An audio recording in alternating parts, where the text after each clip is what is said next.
Bom dia, queridos. Que a graça e a paz do nosso Senhor Jesus Cristo seja com todos.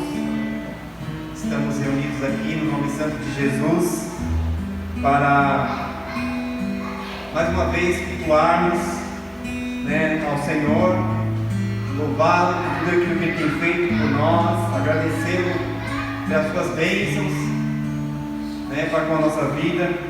Nós louvamos muito a Deus, agradecemos a Ele porque até aqui Ele tem nos sustentado, amém? Nós somos a Igreja de Nosso Jesus Cristo, estamos localizados aqui na Rua Pernambuco, número 55, no Mochidale, em Osasco. E eu convido você que está no seu lar ou em algum outro lugar que você está assistindo esse vídeo, que você possa estar participando conosco deste culto, amém? E que Deus venha falar fortemente ao seu coração, através dos louvores, através das palavras que vão ser ministradas, que tudo seja para a honra e glória do nome do Senhor, amém? Convido você a estar lendo comigo a palavra do Senhor, que está aqui em Lucas, no capítulo 24. Lucas, capítulo 24, a partir do versículo 13.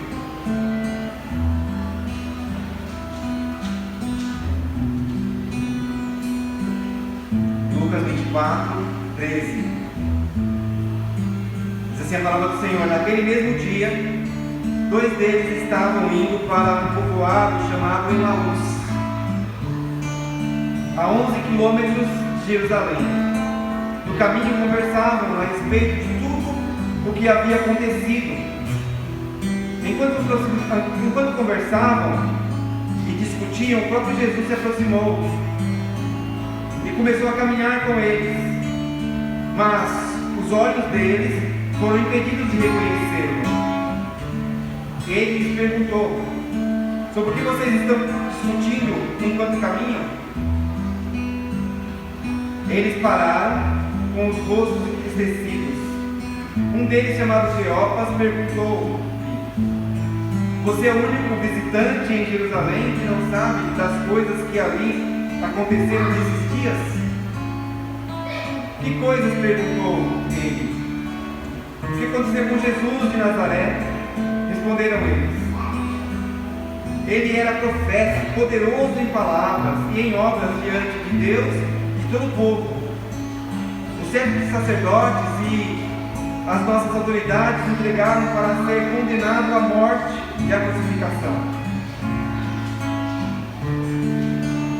E nós esperávamos que era ele quem ia trazer a redenção a Israel. E hoje é o terceiro dia desde que tudo isso aconteceu. Algumas das mulheres entre nós nos deram um susto hoje. Foram de manhã, bem cedo, ao sepulcro e não acharam o corpo dele. Voltaram e nos contaram ter tido uma visão de anjos que disseram que ele está vivo. Alguns dos nossos companheiros foram ao sepulcro e encontraram tudo exatamente como as mulheres tinham dito, mas não o viram. Versículo 25. Ele lhes disse: como vocês custam a entender e como demoram a crer em tudo o que os profetas falaram. Não devia o Cristo sofrer essas coisas para entrar na sua glória? E começando por Moisés e todos os profetas, explicou-lhes o que constava a respeito dele em todas as Escrituras. Ao se aproximarem do povoado para o qual estavam indo, Jesus fez como queria mais adiante, mas eles insistiram muito com ele: fique conosco, pois a noite já vem, o dia já está quase findando. Então ele entrou para ficar com eles. Quando estava à mesa com eles, tomou o pão, deu graças, partiu e o deu a eles. Então os olhos deles foram abertos, aleluia, e o reconheceram, e ele desapareceu da vista deles. Perguntaram-se um ao outro: não estava queimando o nosso coração enquanto ele nos falava no caminho e nos expunha as Escrituras? Levantaram-se e voltaram imediatamente para Jerusalém. Ali encontraram os 11 e os que estavam com eles reunidos, que diziam: é verdade, o Senhor ressuscitou e apareceu a Simão. Então os dois contaram o que tinha acontecido no caminho e como Jesus fora reconhecido por eles quando partia o pão. Amém? Essa palavra, ela fala muito em nossos corações, né? Eles estavam indo ali no caminho de Emaús, estavam indo de Jerusalém, caminho para Emaús, e estavam muito tristes, né? Estavam tristes porque eles eram discípulos de Jesus, Jesus havia morrido, mas eles ainda não acreditavam ainda que Jesus havia ressuscitado. Eles estavam conversando a respeito, né, dos últimos acontecimentos, quando o próprio Jesus se aproxima deles e começa a caminhar com eles. Jesus começa a perguntar o que está acontecendo. Ele fala: se você não sabe, você é um estrangeiro que está aqui, não sabe das coisas que têm acontecido nos últimos dias, e quantas coisas têm acontecido nos últimos dias que entristecem nossos corações, quantas coisas têm acontecido que traz tristeza aos nossos corações, e muitas vezes as coisas que mais são comentadas, né? Quantas coisas temos ouvido no nosso dia a dia, isso traz tristeza ao nosso coração. E aqueles discípulos não percebiam que Jesus Cristo estava caminhando com eles, do lado deles. Mas Jesus ia caminhando, Jesus ia conversando com eles, e ali Jesus Cristo expunha a eles as Escrituras e falava a eles a respeito de todas as coisas que haviam de acontecer, das profecias. E isso aquecia o coração deles, mas eles não reconheceram Jesus. Eles não perceberam que aquele que estava conversando com eles era o próprio Jesus. E quando chegaram ali na casa, Jesus fez menção como quem ia para frente. E eles falaram: fica conosco porque já é tarde. E Jesus pegou e entrou com eles na casa. Jesus aceitou a mesa, e quando partiu o pão e deu para eles, abençoou e deu para eles, os olhos deles foram abertos. Aleluia, eles reconheceram que era Jesus, mas naquele mesmo instante o Senhor Jesus os deixou. Amém? Então muitas vezes nós ficamos tristes, ficamos preocupados com as coisas que estão acontecendo. Isso traz tristeza, desânimo ao nosso coração, a ponto de nós não percebermos muitas vezes que Jesus está do nosso lado, que Jesus está conosco, caminhando conosco. Mas naquele momento Jesus Cristo falou palavras aos corações deles que encheram o coração deles, encheram de alegria.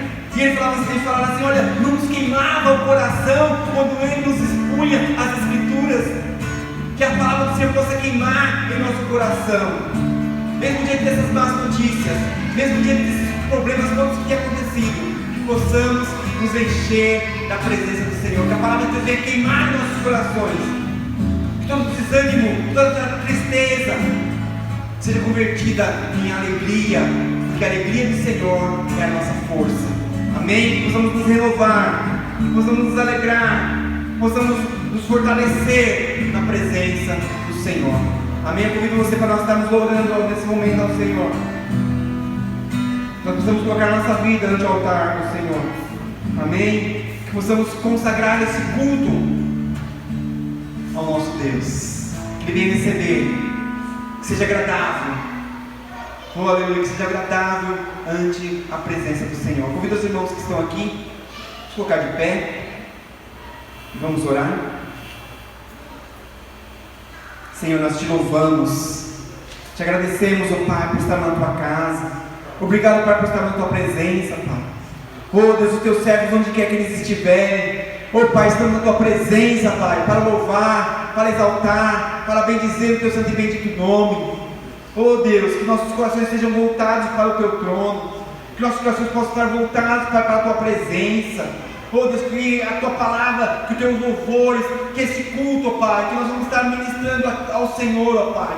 Oh Deus, que, ó Pai, nossos corações venham estar queimando ante a tua presença, Pai. Oh Deus, nos alegrando, ó Pai.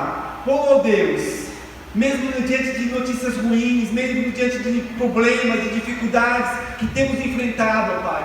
Oh Pai, que possamos achar, oh Pai, lugar em nossos corações para glorificar, para exaltar, para bendizer o Teu nome. Tu palavra diz em tudo dai graças, porque essa é a vontade de Deus em Cristo Jesus para convosco. Oh Deus, em nome de Jesus nós te louvamos, em nome de Jesus nós te agradecemos. Visita cada lar, visita, Senhor, cada família, Pai, as famílias que estão enlutadas, as famílias que estão, Pai, ó Deus, ó Pai, com seus filhos, com o Pai, o teu parente, Pai, internado no hospital, no leito de enfermidade, Pai, repreende tudo mal em nome de Jesus Cristo. Ó Pai, da esperança, da alegria, renova, Senhor, ó Pai, em cada coração. Ó Pai, nós te clamamos, ó Pai, em nome de Jesus Cristo, Pai, que esses dias, ó Pai, ó Deus, em que, ó Pai, o nosso estado estará, ó Pai, no vermelho, Pai, na fase vermelha, Senhor. Ó Pai, que nós não venhamos, ó Pai, nos estagnar, que nós não venhamos, ó Pai, nos desanimar, parar, mas possamos prosseguir, ó Senhor. Ó Pai, para o alvo, olhando para o Senhor. Oh Deus, não olhando para a direita nem para a esquerda, mas olhar para o Senhor, autor e consumador da nossa fé. Em nome de Jesus Cristo, Pai, eu te peço. Oh Pai, ministra, oh Pai, através dos louvores, ministra através da palavra. Oh Pai, em nome de Jesus Cristo, Pai. Oh Deus, que tudo que for realizado aqui neste dia, Pai, seja para a honra e glória do Teu santo e bendito nome. Nós te agradecemos, Pai. Nós te louvamos, porque até aqui o Senhor tem nos abençoado. E eu te peço, fica conosco, nosso amado e bom Jesus. Fica conosco, Pai. Fica conosco e ministra, Senhor, ó Pai, ó Deus, este culto, ó Pai, pelo poder e pela graça do Teu Santo Espírito. É o que nós te pedimos, nós te louvamos e te agradecemos, em nome de Jesus. Amém. Amém.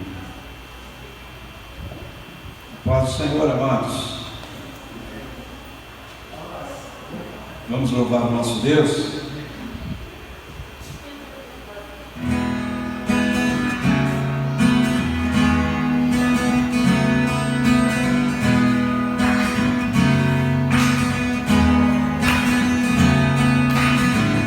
Estamos aqui louvando a Deus, o tempo é exaltar seu santo nome, tempo para isso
união nunca volte para nós.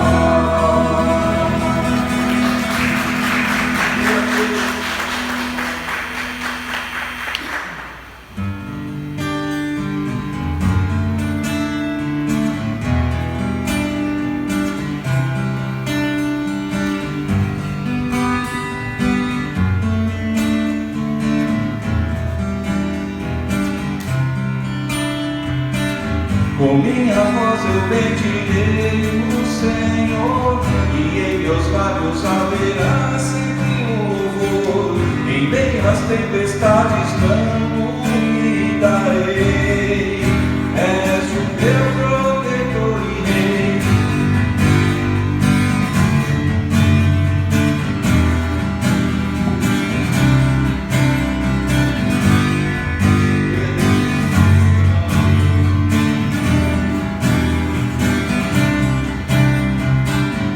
Minha voz eu bendirei ao Senhor, e em meus lábios haverá sempre um louvor. E nem as tempestades não duvidarei, és o meu protetor e rei. Ainda que a oliveira não dê fruto, e em a multidão eu sinta a solidão, em dias maus eu erguerei a minha voz. Eu não temerei, pois tu sabes bem como cuidar de cada momento. Se perdido estou, és meu bom pastor, Deus presente, contigo seguro estou.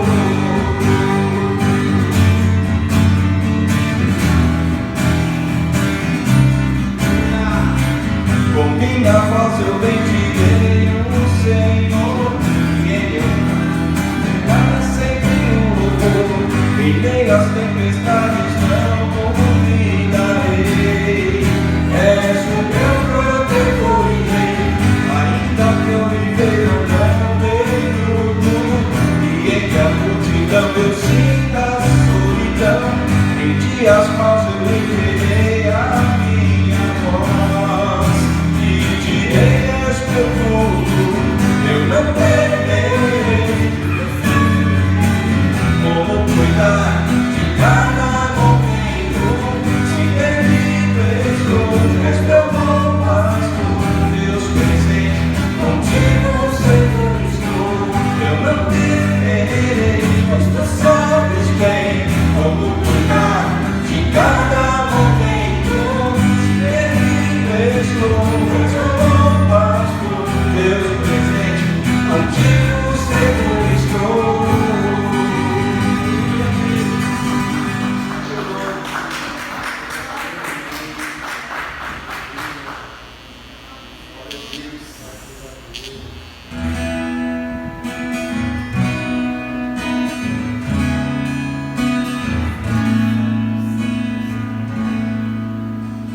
Luz do mundo, vieste à terra para que eu pudesse te ver.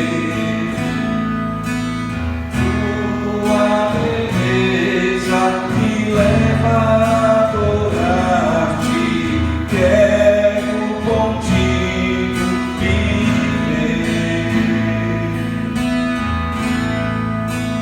Vim para adorar-te, vim para mostrar-me, vim para dizer que és meu Deus, és totalmente amável, totalmente digno, tão maravilhoso para mim.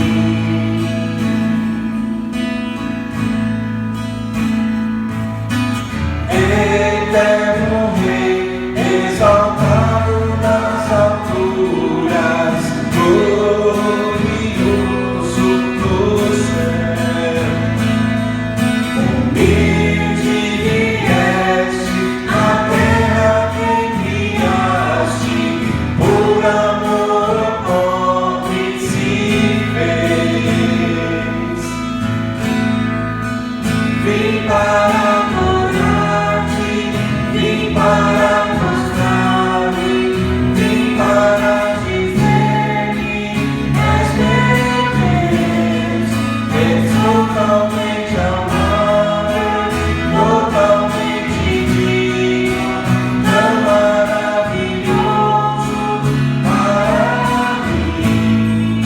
Eu vim para adorar-te, vim para prostrar-me, vim para dizer que és meu Deus, és totalmente amável, totalmente digno, tão maravilhoso para mim.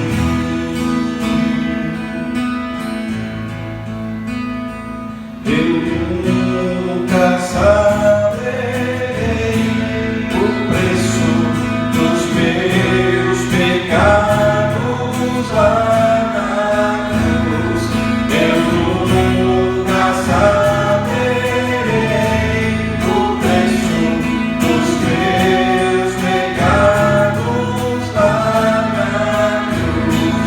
Eu nunca saberei o preço dos meus pecados lá na cruz.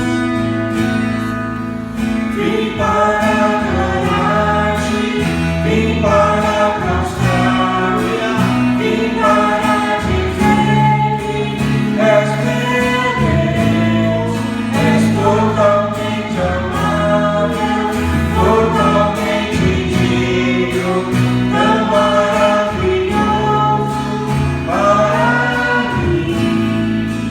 Vim para adorar-te, vim para prostrar-me, vim para dizer que és meu Deus, és totalmente amável, totalmente digno, tão maravilhoso para mim.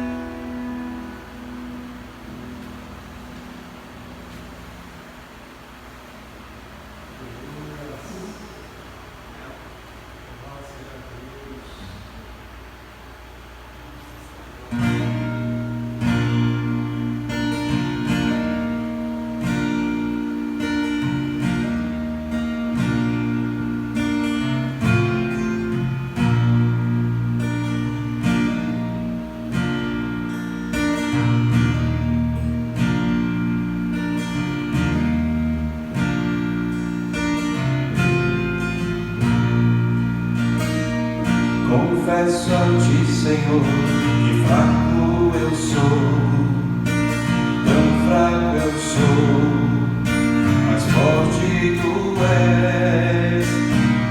Eu venho a ti, Senhor, sem nada pra dar, só quero pedir, vem, ajuda-me, ó Deus.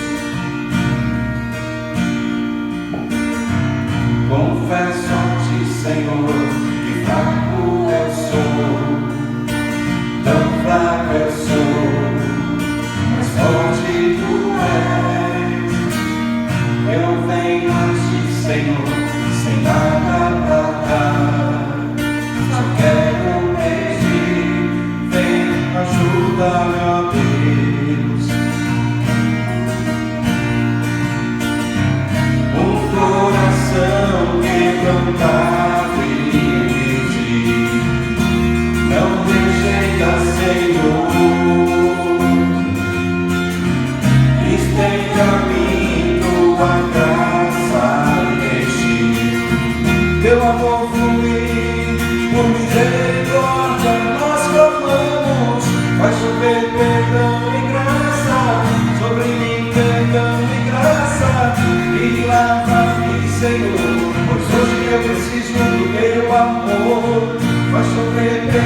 Senhor, sem nada pra dar.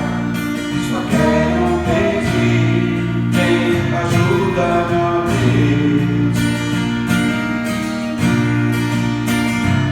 Um coração quebrantado e humilde, não rejeita, Senhor.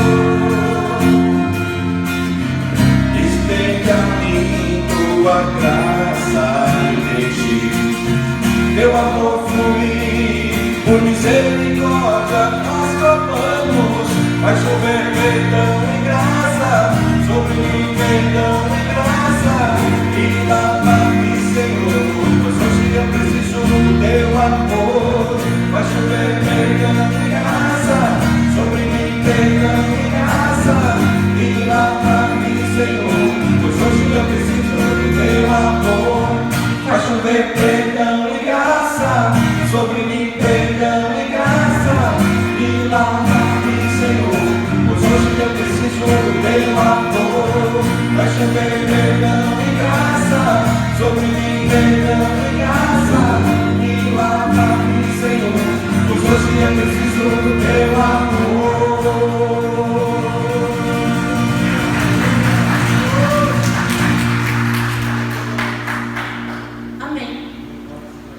Agora nós vamos dar início ao momento de intercessão.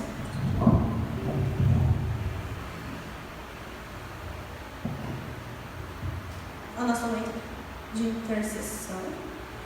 E, bom, eu gostaria que cada um aqui trouxesse à mente um pedido que tem de oração. Porque muitas vezes nós não sabemos exatamente, eu não sei o que passa na vida de cada um aqui. Eu não sei o que acontece na família, na saúde, mas Deus conhece. E além disso, Deus conhece mais profundo o nosso coração. Então, muitas vezes, não tem nada de fato acontecendo. Mas, muitas vezes a gente só precisa, de um pai, de um amigo. E Deus é tudo isso em nossas vidas. Então, agora, nesse momento de intercessão, eu gostaria que todos ficassem de pé. E que, de fato, vocês lembrassem, nós estamos agora entrando no segundo período de pandemia. E está surgindo, né, esse novo vírus, já surgiu. Então, vamos colocar nas mãos do Senhor tudo aquilo que tem afligido o nosso coração e agradecer por tudo aquilo que Ele já fez para nós. Senhor Jesus, obrigada, Pai, por mais um dia de vida. Deus, obrigada, Pai, porque o Senhor tem nos abençoado, o Senhor tem nos sustentado. Obrigada, Pai, porque o Senhor tem estado conosco, independente de qualquer pecado que nós tenhamos cometido, independente de qualquer falha que tenhamos nos exposto, Pai. Ainda assim, o Senhor continua com a gente, Pai. Senhor, eu te peço agora que o Senhor possa lançar no seu mar de esquecimento tudo aquilo que não te agradou em nós, Pai. Agora nós estamos pedindo perdão por tudo aquilo que nós fizemos de errado. Pai, agora também eu venho colocar nas suas mãos, Senhor, as nossas vidas, Senhor. Primeiramente, de forma pessoal, a minha vida e de cada um que está aqui. Deus, só o Senhor sabe exatamente o que temos que mudar e só o Senhor sabe o que nós precisamos, Pai, de forma saúde física, saúde emocional, Pai. O Senhor sabe que nós precisamos da nossa saúde espiritual. Então, Pai, em nome de Jesus, venha incomodando nossos corações, Senhor, quanto a essas coisas. Pai, em nome de Jesus, Pai, eu venho colocar nas suas mãos a vida de cada idoso dessa igreja, Pai, porque nesses tempos de pandemia, além deles não poderem sair, também está afetando muito o emocional deles, por não poderem sair. Então eu te peço, Pai, que além da saúde física, o Senhor também venha cuidar, Senhor, da saúde emocional deles. Deus, eu também te coloco nas suas mãos os jovens dessa igreja, que o Senhor possa nos fazer ser fortes, assim como diz a sua palavra. Sua palavra diz que os jovens são fortes, Pai. Então que nós possamos de fato ser fortes e que nós possamos, assim como a antiga geração X que nos criou, eu te peço que agora a geração Y, Z e a Alfa que está surgindo, nós possamos, Senhor, trazer o Senhor à terra, Pai. E que nós possamos fazer de fato a diferença. Senhor, cuida já das nossas próximas gerações e eu coloco nas suas mãos, Pai, cada criança dessa igreja. Deus, eu te peço também, Senhor, que o Senhor possa abençoar o nosso culto e que o Senhor possa estar aqui. Senhor, que nada que venha a ser dito seja fora do seu coração. Usa-nos, Senhor, para dizer exatamente o que o Senhor quer que nós pensamos e nos cala para tudo aquilo que não vem do seu coração. Deus, eu coloco nas suas mãos, Senhor, a vida agora do David, que vai pregar, e eu te peço, Pai, que o Senhor possa derramar a sua graça e bênção sobre ele. Em nome de Jesus, amém.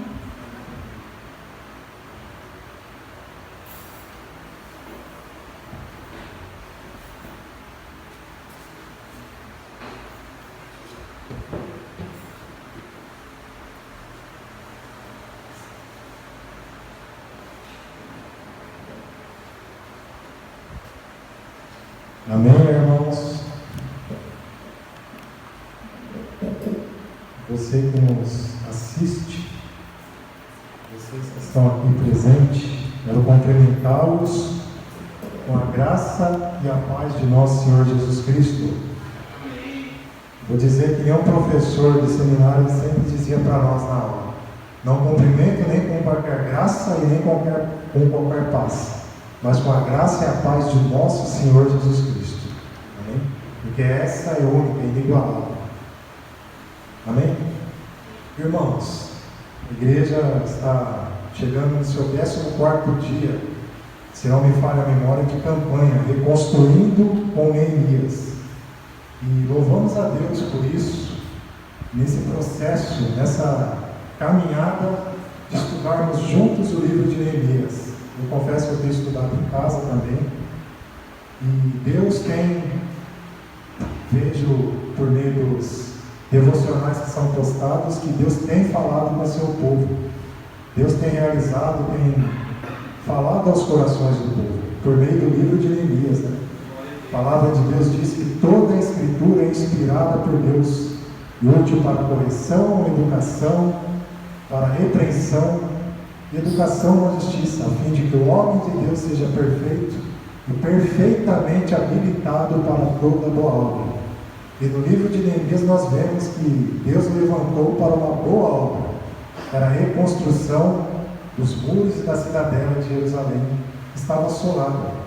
Então, irmãos, vamos seguir firme no estudo de Neemias, com os propósitos pelo qual nós estamos colocando diante de Deus, porque Deus tem ainda grandes coisas para nos falar e fazer no meio do seu povo.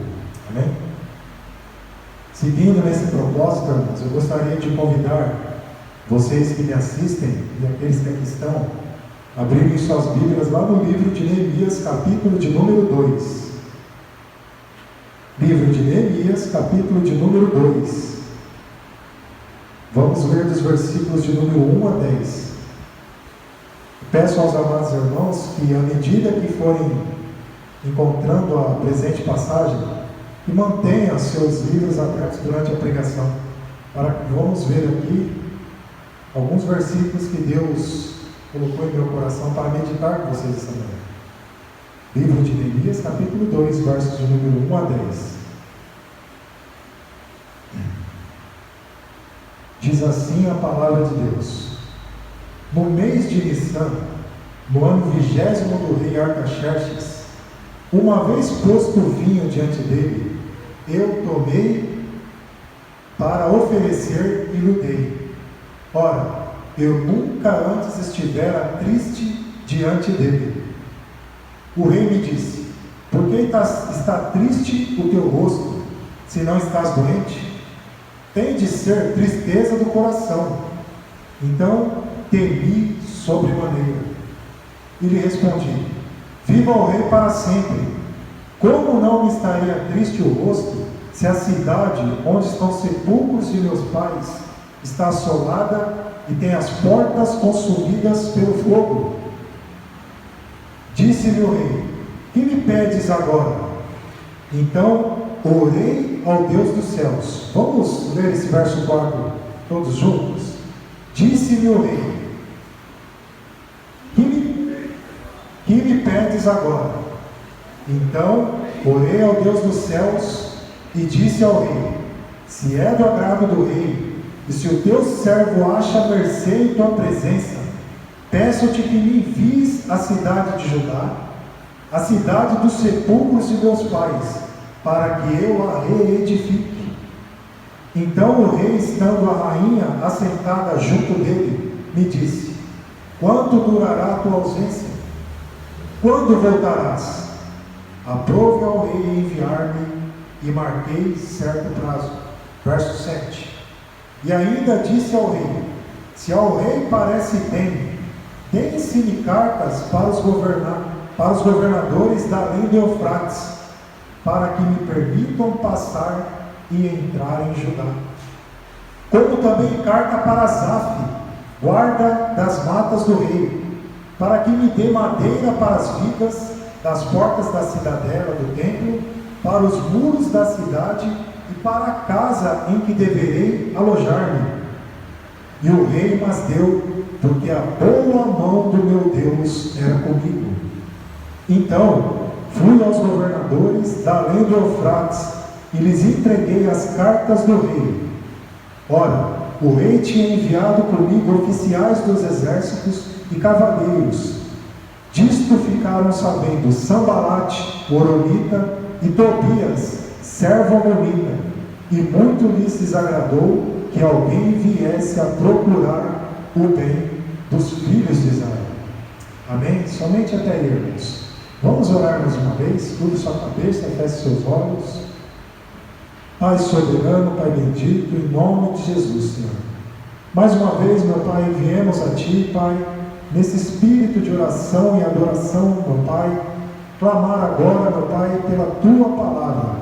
Viemos clamar, meu Pai, primeiramente, meu Pai, como foi cantado: vem sobre mim perdão e graça, faze, meu Pai, lava-me, Pai.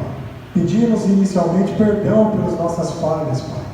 Venha sobre nós com a Tua graça essa manhã, Pai, para que possamos meditar, meu Pai, na Tua palavra, Pai. Fale com o Teu povo, meu Pai, esses que nos assistem e esses que estão aqui presentes, meu Pai, para que o Teu Espírito Santo, meu Pai, possa falar e encher os corações essa manhã, Pai. Abençoa, meu Pai, o culto dessa manhã, Pai, como o Senhor tem abençoado os louvores, como o Senhor tem nos abençoado, meu Pai, nessa campanha de reconstrução dos muros de Jerusalém, meu Pai, reconstruindo com Neemias. Por isso pedimos, meu Pai, abençoa, fala conosco agora, Pai, por meio da meditação e reflexão da Tua palavra, Pai. Em nome de Jesus, Senhor, nós te pedimos assim e lhe agradecemos, meu Pai. Amém e amém. Glória a Deus. Irmãos, Deus, em sua infinita graça e misericórdia, nos escolheu para fazer parte do seu plano e propósito de um dia redimir o seu povo. Deus nos escolheu para isso. Não foi por mérito essa escolha, mas essa escolha foi única e exclusivamente pela graça de Deus. E quando olhamos, irmãos, para a literatura do Antigo Testamento, quando olhamos para o Antigo Testamento em si, notamos que uma das consequências da desobediência, da aliança estabelecida entre Deus e o povo, era que o povo era levado para o exílio. O povo era levado cativo contra a sua própria vontade. Essa era uma das consequências da desobediência à aliança estabelecida entre Deus e o povo. E no livro de Neemias, irmãos, antes de iniciarmos a meditação, eu convido você a ter um pouco mais de paciência para entender um pouco do contexto histórico de Neemias. O que estava sucedendo, qual contexto envolvia essa narrativa de Neemias, para que possamos entender melhor a mensagem, a narrativa do livro de Neemias. A Jerusalém de Esdras e Neemias não era muito diferente da Jerusalém para a qual Ageu e Zacarias profetizaram 60 anos antes do livro de Neemias. Por que eu digo aqui Esdras e Neemias? Porque no hebraico, irmãos, o livro de Neemias e de Esdras é composto de um único volume. Não há separação como tem nas nossas Bíblias traduzidas nos dias de hoje. É apenas um livro que compõe a história de Esdras e compõe também a história de Neemias. E a Jerusalém desses dois homens de Deus não era diferente da Jerusalém a qual profetizaram o profeta Ageu e o profeta Zacarias, que foi antes, por volta do ano 520 e 518 a.C., a pregação de Zacarias e Ageu. E por causa disso, irmãos, por causa de um povo, no período de Zacarias e no período do profeta Ageu, não atentarem para a mensagem de arrependimento, de retorno ao Senhor, Deus foi fiel à sua promessa de castigo. Por quê? Porque Deus usou os assírios e os babilônios como seus instrumentos para executarem a sua punição sobre os reinos de Judá e sobre o reino de Israel. Deus havia estabelecido uma aliança, e a desobediência a essa aliança levaria Deus a usar outros povos, outras nações como instrumentos de justiça para punir o seu próprio povo, porque havia uma aliança estabelecida. No ano de 722 a.C., avançando um pouco a história, os assírios exilaram as 10 tribos do norte e os espalharam por todo o mundo conhecido de então, como podemos ver lá no relato de 2 Reis, capítulo 17. Por causa da desobediência do povo, eles foram espalhados aos 4 cantos do mundo, saindo de suas pátrias. Muitos séculos depois ainda, mais precisamente no ano 605 a 586 a.C., Deus novamente usou agora os babilônios para saquear, para destruir e quase despovoar Jerusalém, por causa das suas desobediências, por causa que eles permaneciam em pecado, permaneciam em desobediência, em infidelidade à aliança estabelecida por Deus. Isso podemos ver lá no relato de 2 Reis, no capítulo 25. E Deus, irmãos, castigou o seu povo com 70 anos de cativeiro na Babilônia. Por isso que eu disse a vocês no começo, que uma das consequências das desobediências à aliança com Deus era o povo ser exilado, expatriado, tirado à força de sua terra para uma terra desconhecida, contra a sua própria vontade. Essa era uma das consequências da desobediência a essa aliança. E durante o cativeiro dos judeus na Babilônia, irmãos, a liderança do Império Mundial passou dos babilônios para os persas, em 539 a.C. Isso podemos ver em Daniel capítulo 5, depois que Daniel recebeu a maior parte das revelações proféticas. Quando vemos ali no livro de Daniel, ele recebe as revelações. Ali, o Império do Babilônico estava passando para o Império Medo-Persa da época. Estava passando o poder de um rei soberano para outro rei soberano, que é Artaxerxes, como podemos ver nos relatos bíblicos. O livro de Esdras, então, irmãos, vai começar com o decreto de Ciro, um rei persa, para que o povo de Deus retornasse para Jerusalém, a fim de reconstruir a casa do Senhor, como podemos ver lá no livro de Esdras, no capítulo 1, no versículo 3, eu vou ler aqui para vocês. Ele diz assim: quem dentre vós, de todo o seu povo, seja seu Deus com ele, e suba a Jerusalém de Judá, e edifique a casa do Senhor, Deus de Israel. Ele é o Deus que habita em Jerusalém. Então, no livro de Esdras aqui, irmãos, nesse versículo de número 3, vamos ver que o Senhor começa a trazer o povo de volta para Jerusalém, para que o povo volte a reconstruir a cidade que estava destruída. Deus começa a cumprir a sua aliança de restaurar a sorte do povo de Jerusalém. Isso aconteceu no ano de 539. E essa primeira volta, irmãos, foi liderada por Zorobabel e Josué. Em Esdras capítulo 1, versos de 1 a 6, podemos ver isso. Continuando a leitura, no capítulo 7, no verso de número 10, mais especificamente, vai contar o segundo retorno, liderado por Esdras, cerca de 458 a.C. Então, primeiro voltou uma leva para edificar os muros e a cidade de Jerusalém. Não foi o povo inteiro retornando de uma vez. Foi gradativo o retorno do povo de Jerusalém, do povo de Jerusalém voltando para a sua terra. E o livro de Esdras, no capítulo 7, verso 10, vai contar o segundo retorno, que foi liderado pelo próprio profeta Esdras, pelo próprio escriba, em 458 a.C.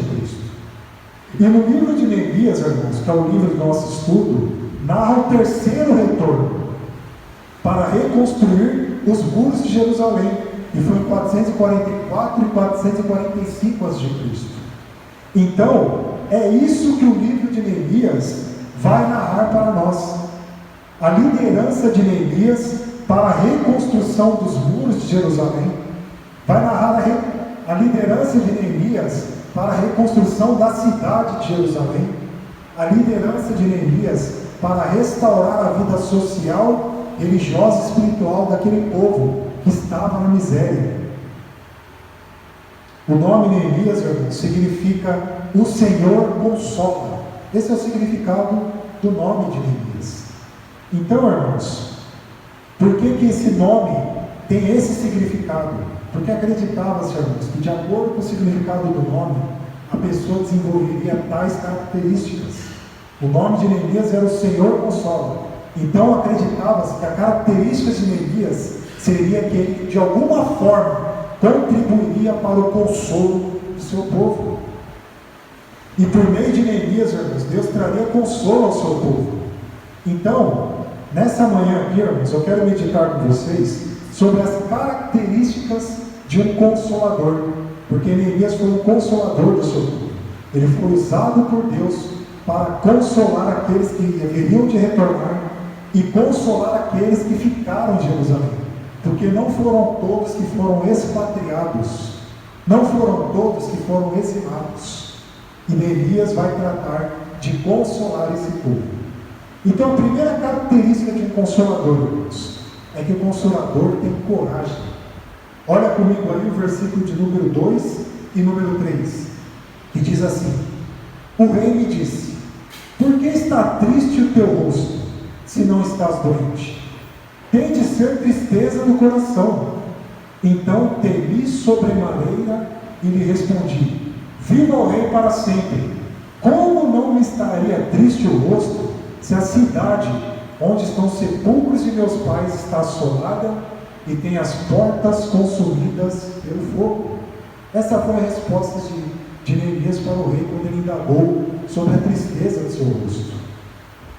Neemias, irmãos, nós vemos no capítulo 1 que ao receber a visita de seu irmão e de alguns judeus que com ele estavam, é informado da situação a qual se encontrava a cidade de Jerusalém e da situação que encontrava o restante do povo que não foi levado para o exílio. Ele é informado da situação que se encontrava a cidade, os muros, as portas de Jerusalém e o povo que estava ali, que restou do exílio.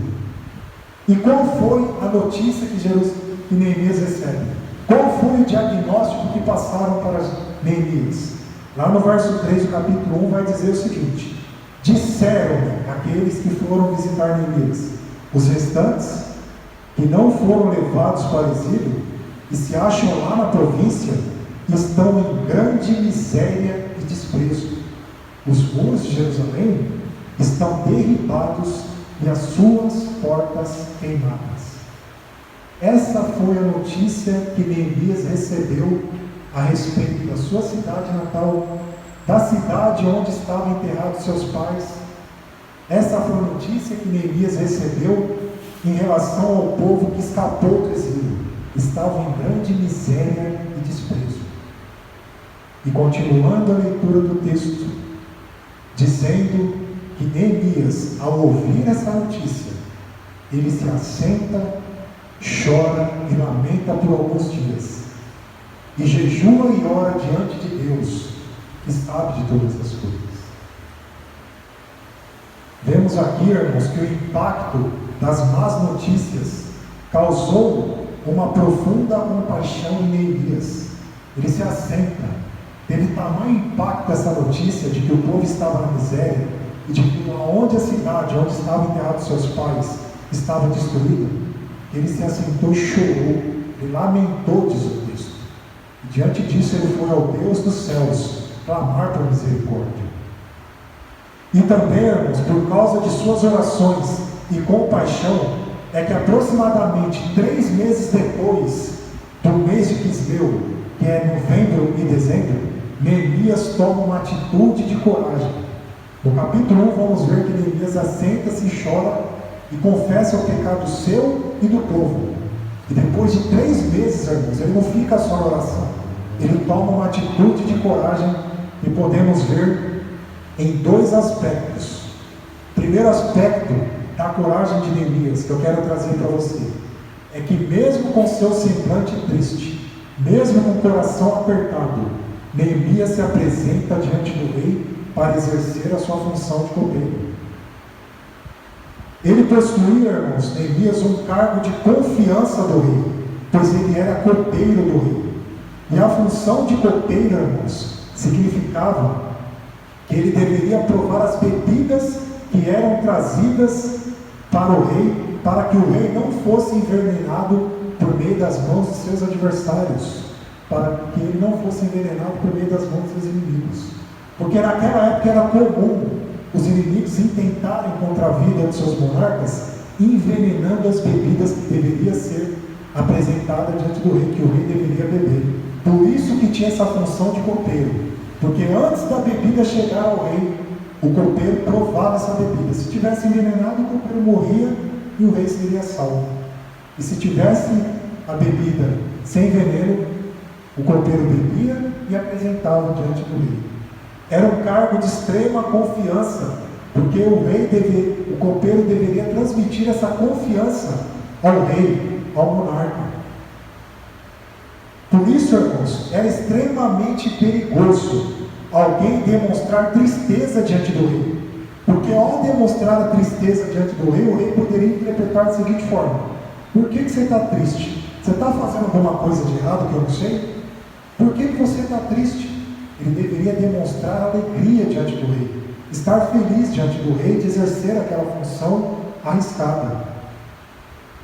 Pois o rei, irmãos, queria que seus servos fossem felizes, refletindo o bem-estar causado pelo seu governo. Então tinha 2 condições aí, tinha 2 possibilidades do rei interpretar a tristeza de Neemias. Uma é que Neemias estava escondendo alguma coisa séria. Por exemplo, ele podia estar pegando essa bebida, estar envenenada, e não querer falar para o rei, tomar, mas não deixar ela descer a goela abaixo, e oferecer para o rei com peso de consciência, sabendo que o rei a tomar seria morto. E segundo, o rei poderia interpretar que Neemias estava insatisfeito com o seu governo, com sua maneira de administrar o reino, sabendo que seu povo estava exilado, sabendo que seu povo estava na miséria.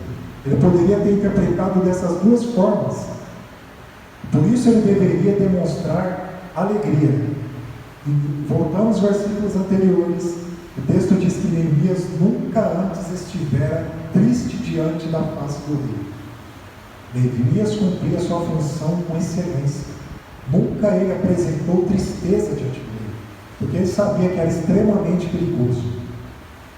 Caso contrário, irmãos, alguém apresentasse tristeza diante do rei, o rei poderia interpretar de uma má maneira, interpretar algum complô contra ele, levar o copeiro preso e ali encerrar com a vida do copeiro.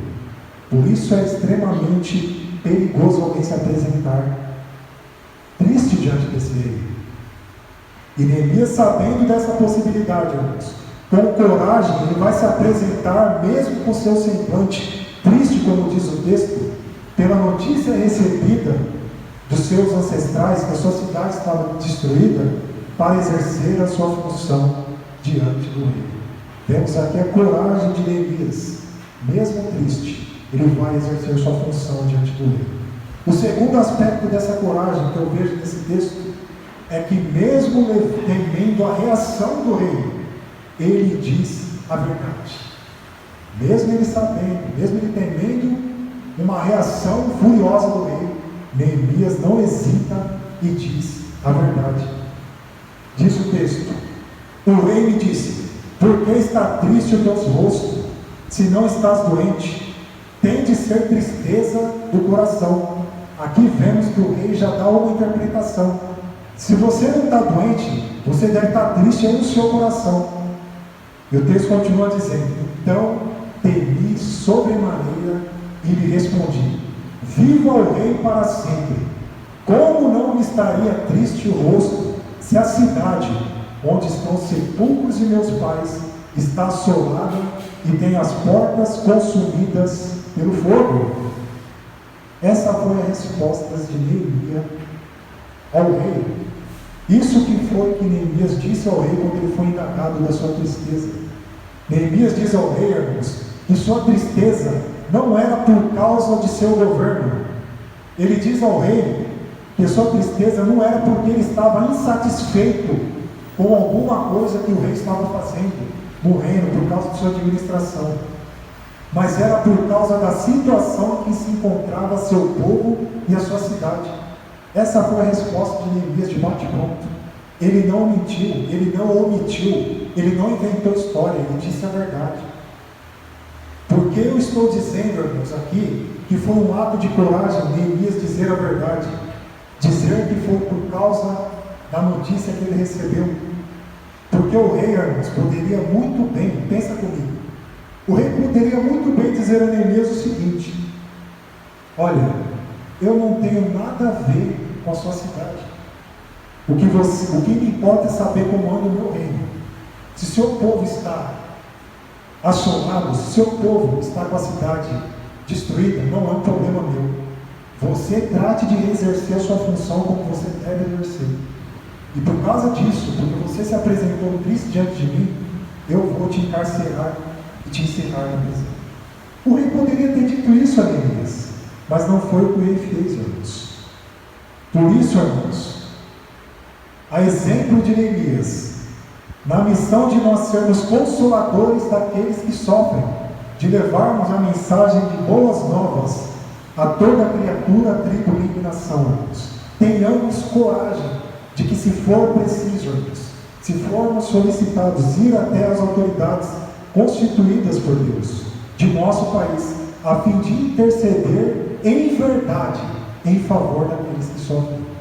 Exemplo de Neemias, irmãos, se tenhamos coragem de não omitir nenhuma informação, de falarmos a verdade quando formos indagados.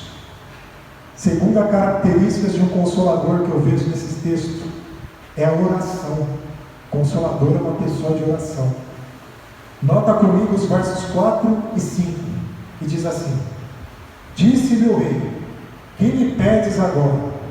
Então orei ao Deus dos céus e disse ao rei: se é do agrado do rei, e se o teu servo acha mercê em tua presença, peço-te que me envies ajudar a cidade dos sepulcros de meus pais, para que eu a reedifique.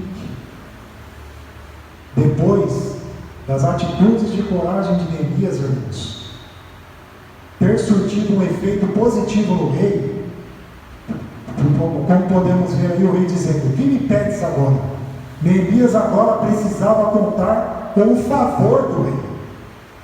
Neemias precisava contar com uma liberação especial do rei para voltar a Jerusalém, onde daria início à reconstrução das portas dos muros e também daria início à restauração social e espiritual do seu povo. Neemias precisaria aí de uma férias coletiva para executar aquilo que Deus havia colocado em seu coração. E para conseguir cair na graça do rei, irmãos, notamos que Neemias se dirige ao Deus dos céus. Antes de Neemias ir ao monarca humano, Deus se dirige a Deus que é soberano. Antes de ele ir ao rei, ele vai ao rei dos reis, ao Senhor dos senhores. E isso porque, irmãos, Deus era reconhecido em Israel como suprema autoridade divina, que de um modo soberano havia delegado aquela autoridade àquele rei que era monarca. É assim que os moradores de Israel, aqueles que temiam a Deus, entendiam as autoridades constituídas. É assim que eles encaravam toda a autoridade que estava sobre eles, como se foi Deus que colocou ele lá. E Neemias sabia disso. Por isso ele vai diante de Deus e delega a autoridade e clama a ele. Na carta que Paulo escreveu aos Romanos, capítulo 13, versículo de número 1, ele diz: todo homem esteja sujeito às autoridades superiores, porque não há autoridade que não proceda de Deus, e as autoridades que existem foram por eles instituídas. Paulo aqui, irmãos, nos manda nos submeter às autoridades terrenas, por uma questão de obediência à autoridade soberana de Deus, porque foi Ele que as instituiu. Então, irmãos, quando estamos nos submetendo às autoridades, às leis de trânsito, quando estamos nos submetendo a qualquer autoridade, seja professor, seja aos policiais, seja ao presidente, seja ou qualquer autoridade que viermos a nos submeter, na verdade, estamos obedecendo uma orientação divina e se submetendo à autoridade de Deus, porque foi Ele que as instituiu. Então, irmãos, seja diante de um imperador, seja diante de um prefeito, de um presidente, de um desembargador ou de um juiz, que venhamos, irmãos, a recorrer primeiramente àquele que tem toda a autoridade, aos reis dos reis, ao Senhor dos senhores, porque Ele é quem delega as autoridades. Eu já ouvi testemunhas, irmãos, de certas pessoas que estavam com suas causas travadas na justiça, que estavam esperando o juiz dar uma carta de aval, uma carta de permissão, dar ao juiz prestar algum favor para essa pessoa. A pessoa estava certa na sua causa, mas ela não estava orando a Deus. E quando ela passou a orar, aquele que tem toda a autoridade, ao Rei dos Reis e Senhor dos Senhores, a sua causa teve andamento e ela recebeu o favor de Deus. Louvado seja Deus, que responde às orações. Terceira característica, irmãos, de um consolador é que o consolador tem intimidade com Deus. Olha comigo os versos 7 e 8 agora. E ainda disse o rei: se ao rei parece bem, deem-se-me cartas para os governadores da além do Eufrates, para que me permitam passar e entrar em Judá, como também cartas para Zaf, guarda das matas, para que me dê madeira para as vigas das portas da cidadela do templo, para os muros da cidade e para a casa em que deverei alojar-me. E o rei mas deu, porque a boa mão do Senhor meu Deus era comigo. Aleluias.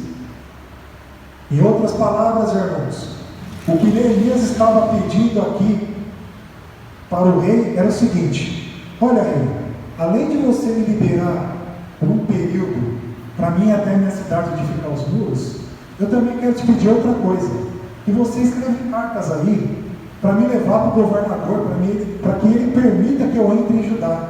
Ah, rei, além disso, eu peço que você também escreva cartas para me levar ao capitão da mata das suas terras, para que eu possa tirar de lá toda a madeira necessária para reedificar os muros, toda a madeira necessária para que eu possa edificar a cidade, para que eu possa colocar as vigas nas portas da minha cidade. Eu te peço ainda isso. Que ousadia, né, irmãos? Fala sério. Quanta ousadia Neemias teve aqui. E também é uma característica do Consolador, ser ousado. Mas há uma diferença entre sermos ousados com a direção de Deus e sermos ousados sem a direção de Deus. Neemias estava sendo guiado por Deus, por isso ele teve a liberdade de fazer um pedido a mais, de ser ousado diante daquele rei. O rei, irmãos, poderia muito bem negar o pedido de Neemias, dizendo: Neemias, primeiro você chega diante de mim com um semblante triste, me causando desconfiança, e eu aceitei. Você me pediu para ir até a sua cidade, onde estão enterrados seus pais, e eu cedi. Agora você pede cartas para me escrever de próprio punho para levar ao governador. Além disso, Neemias, como se não bastasse, você quer que eu escreva cartas para o meu capitão da mata, para que você vá nas minhas terras e pegue das minhas madeiras para construir a sua cidade. Quanta ousadia de Neemias, irmãos. O rei poderia ter dito isso. Você não acha que você está sendo ousado demais, atrevido demais, não? Não está bom já não você ir lá e reconstruir a sua cidade? Continuando o texto, irmãos. Diz que o rei cede o pedido ousado de Neemias, porque a boa mão de Deus era com Neemias. A boa mão do Senhor era comigo, diz o texto. Ou seja, por meio de Neemias, irmãos, Deus estava trabalhando em favor do seu povo para fazer a sua vontade. Por isso que o significado do nome de Neemias é o Senhor consola. Porque por meio da comunhão, da intimidade com Deus que Neemias tinha, Deus estava consolando, iria consolar, restaurar a sorte do seu povo e consolar aqueles que haveriam de voltar do cativeiro, consolar aqueles que estavam em miséria, consolar aqueles que estavam em desprezos, por meio da mão de Neemias. Louvado seja Deus, irmãos. Irmãos, e diante disso, irmãos, Deus ainda deseja nos usar como seus instrumentos de consolo. Deus ainda deseja nos usar como instrumentos de edificação da fé daqueles que fraquejam. Deus deseja ainda mostrar às pessoas que estão desesperançadas no mundo, principalmente nesse período de pandemia, demonstrar o seu amor por meio dos seus servos. Deus ainda deseja, irmãos, demonstrar por meio da comunhão com Ele o quanto Ele é zeloso, o quanto Ele nos ama, o quanto Ele é santo. Mas para que isso aconteça, irmãos, precisamos, assim como Neemias, estar em uma profunda e íntima comunhão com Deus, para que possamos, irmãos, entender a sua vontade e colocá-la em prática. Louvado seja Deus. Eu quero concluir essa mensagem dessa manhã dizendo o seguinte, irmãos, que Deus nos escolheu para fazer parte dos seus planos e propósitos soberanos. E isso, irmãos, é uma grande alegria para o seu povo, para todo aquele que é chamado por Deus. Mas para correspondermos, irmãos, com planos e propósitos de Deus, precisamos, irmãos, ter uma atitude de consolador como Neemias teve. Primeiro, precisamos ter coragem, irmãos, se for preciso, de ir às autoridades constituídas por Deus e não tremer, irmãos, falar a verdade, manifestar a verdade que nós cremos. Segundo, precisamos, irmãos, ter uma vida íntima de oração. Lembrarmos de que, primeiramente, servimos ao Rei dos Reis, ao Senhor dos Senhores, e de que toda autoridade constituída é por Deus constituída. Ser submissos a essas autoridades, mas do nosso lado está aquele que constitui toda a autoridade. E terceiro, irmãos, precisamos, irmãos, ter uma íntima comunhão com Deus. Isso conseguimos, irmãos, por meio da oração que nós lemos aqui, por meio da leitura bíblica, por meio do jejum, como Neemias jejuou durante um tempo, para colocar em prática esse plano. Precisamos, irmãos, estar em íntima comunhão com Deus, para que possamos, irmãos, assim como Neemias, compreender a vontade de Deus, compreender qual foi o seu plano e propósito em levar o seu povo para o exílio e depois trazer para consolá-los. E assim, irmãos, em comunhão com Deus, realizar a tua vontade aqui nessa terra. Que Deus nos ajude, irmãos, a sermos como Neemias, corajosos, homens de oração, ousados e que estão em íntima comunhão com Deus. Que Deus nos abençoe. Isso. Vamos continuar orando a Deus, clamando a Deus, para que Ele venha, irmãos, a não fazer pequenos Neemias, levantar Neemias na igreja, para que possamos experimentar mais da sua vontade e colocar em prática. Em nome de Jesus.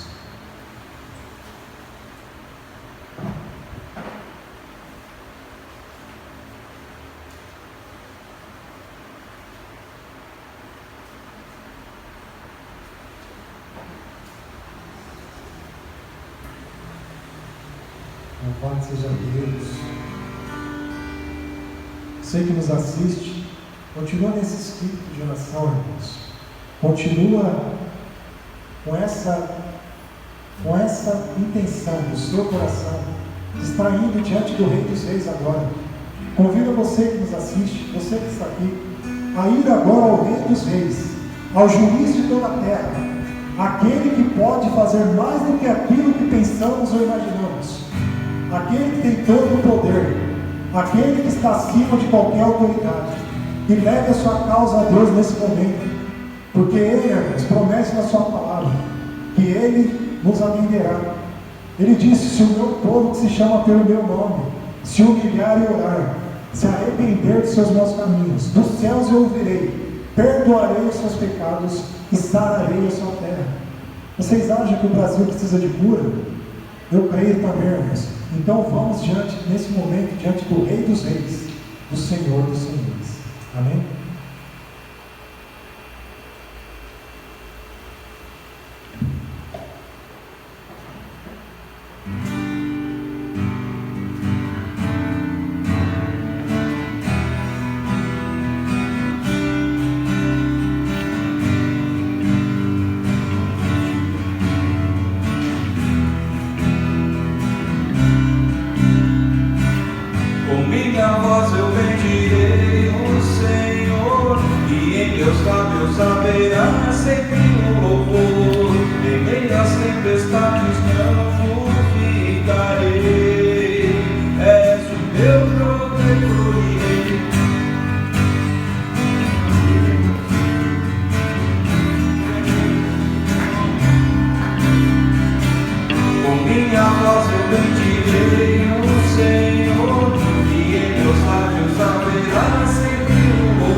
Glória a Deus, palavra maravilhosa. Deus abençoe, David, essa palavra, que muito falou nos nossos corações. Amém? Eu vejo na pessoa de Neemias a figura do Espírito Santo, O Espírito Santo é o nosso Consolador, O Espírito Santo é o nosso intercessor, amém? Que está diante de Deus intercedendo por nós, Todo momento em nossos corações, como fala lá em Romanos, que o Espírito assiste em nossos corações com gemidos inexprimíveis, Ele intercede ao Pai, por nós, Então nós vemos ali na figura do Espírito Santo, na figura de Neemias, o Consolador, o intercessor, o Espírito Santo, amém? Que Deus continue falando no seu coração. Vamos continuar firme nesse propósito em que nós estamos, nessa campanha. Semana que vem é o último, domingo que vem, próximo domingo, é o último dia da campanha, amém? Nós não teremos o culto presencial com todos os irmãos, mas os irmãos que quiserem vir, né? Nós vamos estar gravando o culto, nós vamos fazer como estamos fazendo aqui, separados, né? Os irmãos, mas como o David mesmo falou, nós estamos debaixo de uma autoridade constituída, temos que obedecer às autoridades. Nós estaremos aqui gravando o culto, né? Para estar transmitindo aos irmãos que não podem vir. Amém? Vamos estar agradecendo ao Senhor e vamos despedir com as bênçãos em nome de Jesus. Pai, obrigado por este culto. Obrigado, Pai, por você ter falado com nossos corações. Oh Deus, que possamos, Pai, ser firmes, ó Pai, que possamos frutificar, ó Pai, assim como Neemias. Em nome de Jesus, Pai, possamos ser bênção aonde quer que nós estivermos. Possamos levar consolo. Que possamos, ó Deus, nos colocar como Senhor sacerdote, porque a tua palavra diz que nós somos sacerdócio santo. Então possamos, Pai, interceder, Pai, pelas pessoas que sofrem, pelas pessoas, ó Pai, que, ó Deus, necessitam, ó Pai, ó Deus, de cura, de libertação, de restauração. Ó Pai, que possamos ser agentes transformadores, ó Pai, na nossa sociedade.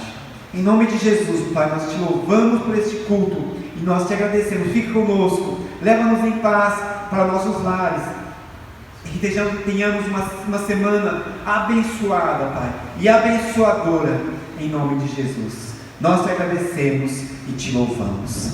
Que o amor de Deus, que a graça salvadora de Jesus Cristo, que as ricas consolações, que a intercessão do Espírito Santo seja sobre a nossa vida, sobre a vida de todo o povo de Deus que crê, que confia no Senhor, oh Deus, e que se coloca diante do Senhor para ser usados, para restaurar a nossa nação. Em nome de Jesus nós te agradecemos e te louvamos. Amém. Amém, queridos? Deus abençoe, uma boa semana na presença do Senhor.